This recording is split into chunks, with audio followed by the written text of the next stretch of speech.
नमस्कार दोस्तों, car computers में आपका स्वागत है। मेरा नाम है विशाल और दोस्तों आज हम बात करने वाले हैं मैंने की हुई 10 ड्राइविंग की गलतियों के बारे में।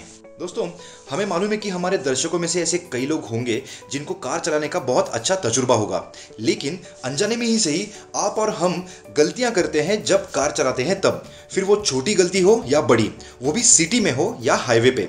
माना कि तजुर्बा हमें बहुत कुछ सिखाता है, लेकिन ऐसी कई चीज़ें हैं जहां हमें तजुर्बा होने के बावजूद भी वो गलतियां करते हैं और इसका असर सिर्फ हम पे नहीं पड़ता दोस्तों, बल्कि कार पे भी पड़ता है। और होता क्या है, इससे हम ना ही सिर्फ सेफ्टी कॉम्प्रोमाइज़ करते हैं, लेकिन कार के इंजन, क्लच, गियरबॉक्स और तो और टायर का भी इस्तेमाल ठीक तरीके से नहीं कर पाते।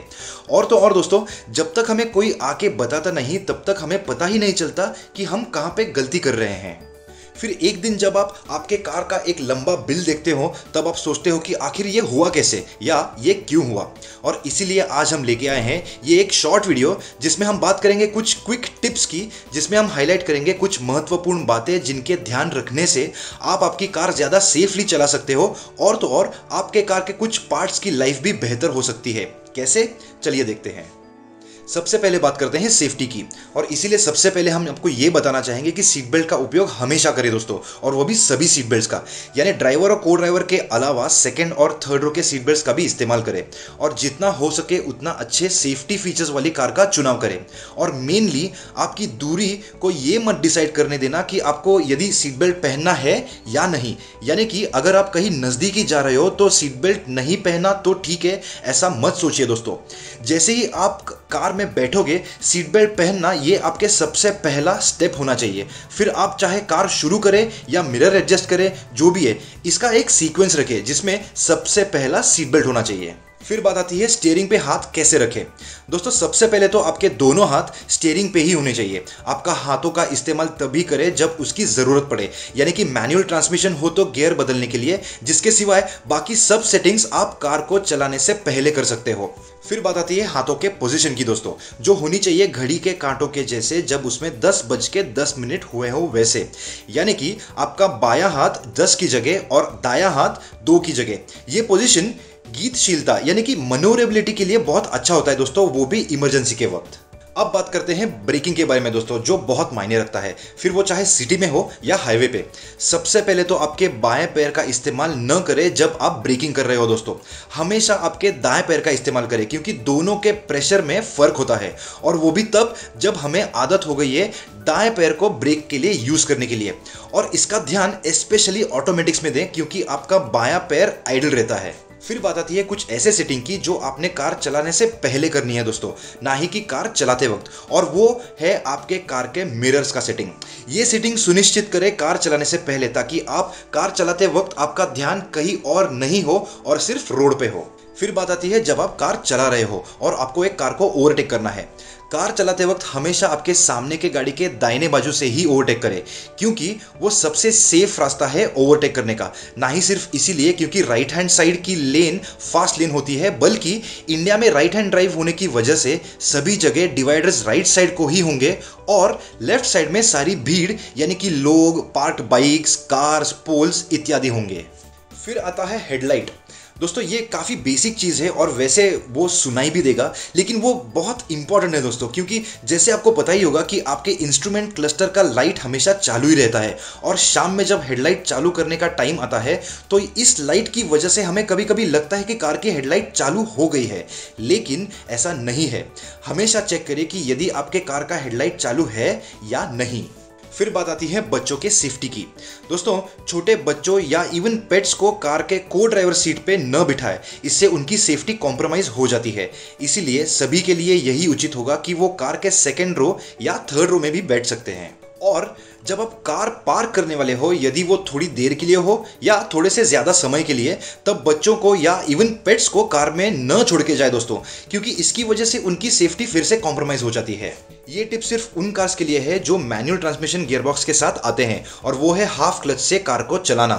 दोस्तों इससे कार की क्लच पूरी एंगेज या डिसएंगेज न होने की वजह से क्लच तो खराब होता ही है, लेकिन इससे आपके कार का माइलेज भी कम हो जाएगा। इसीलिए आपको अगर चाहिए तो आप गियर शिफ्ट कर सकते हो, यानी कि अपशिफ्ट कर सकते हो, लेकिन हाफ क्लच रख के मत चलाइए।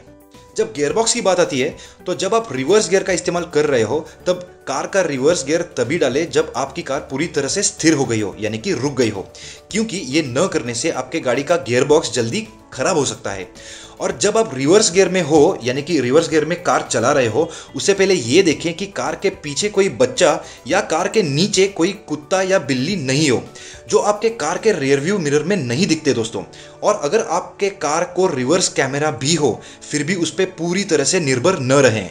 और एक छोटी सी बात लेकिन इंपॉर्टेंट बात दोस्तों, जब आप एक कार में पैसेंजर हो और कार रुकने के बाद जब आप दरवाज़ा खोलने जाओगे तब ये इंश्योर करें कि वो कार के पीछे से कोई नहीं आ रहा हो, क्योंकि इससे दोनों को बहुत नुकसान पहुंचा सकता है। फिर आपने हैंड ब्रेक लगा के कार ना चलाए, इसके बारे में बहुत सुना होगा, जो हम भी आपको सलाह देंगे कि हैंड ब्रेक चेक करके कार चलाएं।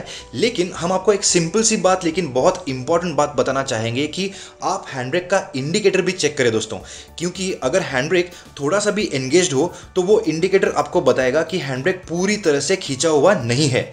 लेकिन अगर वो चल नहीं रहा हो तो आपको पता ही नहीं चलेगा कि यदि कार का हैंड ब्रेक एंगेज्ड है या नहीं है। फिर बात आती है इंजन ऑयल की। दोस्तों ये एक ऐसी बात है जो ऑलमोस्ट सभी को पता होगी, लेकिन ये पॉइंट कवर करना भी बहुत इंपॉर्टेंट है और इसीलिए हम आपको रेकमेंड करेंगे कि वो आपके कार मैन्युफैक्चरर के रेकमेंडेड ऑयल ग्रेड का ही इस्तेमाल करें, क्योंकि वो इंजन उसी ऑयल के साथ टेस्ट किया गया है। अब बात करते हैं अननेसेसरी ब्रेकिंग की। इसका मतलब ये होता है कि आप जब ब्रेकिंग करते हो तब ये बात समझना बहुत ज़रूरी है कि आप जितना एक्सेलरेट करोगे उतना ही आपको ब्रेकिंग करना पड़ेगा, और इसीलिए आप एक्सेलरेटर उतना ही इस्तेमाल करें जितना उस टाइम पे ज़रूरी है। जैसे कि अगर आप एक रेड सिग्नल अप्रोच कर रहे हो तो जैसे जैसे आप उस सिग्नल के नज़दीक जाओगे वैसे वैसे एक्सेलरेटर का इस्तेमाल कम करते जाए, यानी कि आगे जाके आपको ज़्यादा प्रेशर से ब्रेक इस्तेमाल करने की ज़रूरत नहीं पड़ेगी, क्योंकि आपकी कार ऑलरेडी स्लो होते जाती है और उस सिग्नल पे पहुंच के आपको सिर्फ थोड़े से ब्रेक्स लगा के कार को रोकना है। दोस्तों हमें मालूम है कि आपकी कार आपके लिए बहुत प्यारी है और इसलिए आपको वो मेंटेन करने में, यहाँ तक कि उसको रेगुलरली धो के पॉलिश करना भी बहुत पसंद होगा।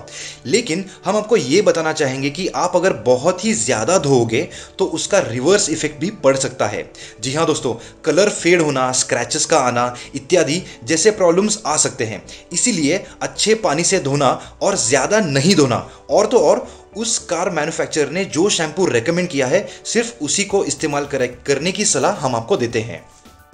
आखिर में बात करते हैं टायर प्रेशर की, यानी कि टायर के हवा की। दोस्तों हमें पता है कि आपको ये बात पता होगी ऑलरेडी, लेकिन ऐसे बातें मेंशन भी करना बहुत इंपॉर्टेंट है। जैसे कि आपको पता होगा कि टायर को रेगुलरली चेक करना चाहिए, यानी कि टायर के प्रेशर को रेगुलरली चेक करना चाहिए। लेकिन क्या आपको ये भी पता है कि टायर की हवा जितना हो सके उतना ऐसे जगह भरे जहाँ एनालॉग डायल न हो लेकिन इलेक्ट्रॉनिक हो, यानी कि ऐसी जगह जहाँ टायर प्रेशर के लिए एक मशीन हो जो ऑटोमेटिकली हवा चेक करके एडजस्ट करता है, यानी कि टायर की हवा को भरता भी है और अगर ज़रूरत पड़े तो ऑटोमेटिकली निकालता भी है। तो दोस्तों ये था हमारा एक छोटा सा वीडियो कार के ड्राइविंग के टिप्स के बारे में, जहां आपने ये गलतियां नहीं करनी चाहिए। अगर आपको ये वीडियो पसंद आया हो दोस्तों तो लाइक कीजिए, शेयर कीजिए, कमेंट कीजिए और हमारे चैनल कार कंपेयर्स को सब्सक्राइब कीजिए। धन्यवाद।